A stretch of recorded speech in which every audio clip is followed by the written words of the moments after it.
Hello guys! Welcome back to my mini vlog. For today's video, magluluto tayo ng dinner kasi babalik na po ang aking asawa from the army. Yes, from the army after 14 days. So ayan, magigisa muna tayo ng bawang sibuyas, ginger at ihulog na po natin ang ating chicken. Habang ginigisa natin, ihulog na rin natin ang ating boiling water. So pakukulan muna natin at isasama natin ang ating face sa video. Yes.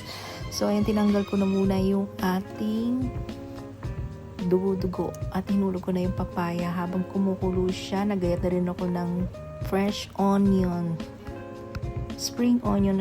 Ayan, at luto na siya. At next naman natin gagawin ay ang ating salmon. So ayan, nilagyan ko siya ng baking sheet and then binalatan ko na ang ating potato at nag-magic ako. Nakita niyo ba yung magic na yon? And then ang ating fresh mushroom and onion na nilagyan ko siya ng salt, pepper, paprika, cumin, olive oil at konting saffron. After nyan, pinaghalo-halo ko na siya.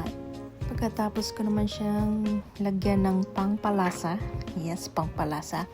Inanda ko naman ang ating salmon. Nilagyan ko siya ng salt, pepper, olive oil, and paprika. At nilagay ko na siya sa ibabaw. At i-bake ko na siya na 300 Celsius for 25 minutes. So, ayan ang ating namang samosa. Natikman ko to sa Dubai last year. At isa sa paborito ng aking mister. And yan, ginisa ko muna yung minced beef. Nilagyan ko siya na salt, pepper, cumin, paprika, at turmeric. Tapos, nilagyan ko siya ng tubig. Tapos, nung nag-dehydrate siya, nilagay ko naman yung onion. At ayan, babalutin ko na siya. Sa unang balot, hindi ako magkaigid. Dati, master ko to. Ngayon, nagigiba. Ewan ko ba. Maliit yata yung gayat ko. So, ayan, binalot ko na siya isa-isa. At, ginamit ko siya ng itlog. Pagkatapos naman ay ipa-fry natin. At ayan, tapos na. Dito naman tayo sa ating dessert. Ito ay nakita ko sa Instagram.